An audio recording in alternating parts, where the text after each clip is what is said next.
एक पति पत्नी अपने घर पर सोए हुए थे। पति बहुत खर्राटे ले रहा था। पति के खर्राटे से पत्नी बहुत परेशान हो गई थी। वह उठकर बैठ जाती है।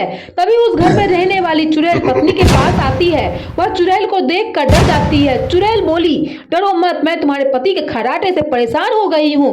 पत्नी बोली, मैं भी हो गई हूँ। चुड़ैल बोली, चलो इसे हम घर के बाहर छोड़ देते हैं। पत्नी बोली, ठीक है। दोनों खुश हो जाती हैं। फिर दोनों पति के पास जाती हैं और पति का हाथ पकड़कर दोनों उसे खींचते हुए बाहर छोड़ देते हैं और दोनों घर के अंदर जाकर आराम से अपनी अपनी जगह पर सो जाते हैं। पति की नींद खुलती है तो वह खुद को बाहर पाता है। वह उठकर दरवाजा जोर जोर से खटखटाता है पर पत्नी दरवाजा नहीं खोलती है।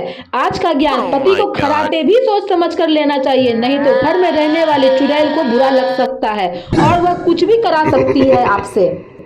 एक बच्चा भागा भागा अपने पिता के पास आता है। पिता बच्चे को पूछा, तुम भाग कहाँ रहे हो और डर क्यों रहे हो? बच्चा बोला, पापा वहाँ किचन में चुड़ैल है। पिता हंसता हुआ बोला, अरे वह तुम्हारी माँ होगी। बच्चा डरता हुआ बोला, नहीं पापा, वो माँ नहीं है, माँ तो मार्केट गई है। पिता यह सुनकर सोचा, मेरी पत्नी बाहर गई है तो फिर किचन में कौन है? चलो जाकर देखता हूँ। वह अपने बच्चे को गोद में लेकर आगे जाता है।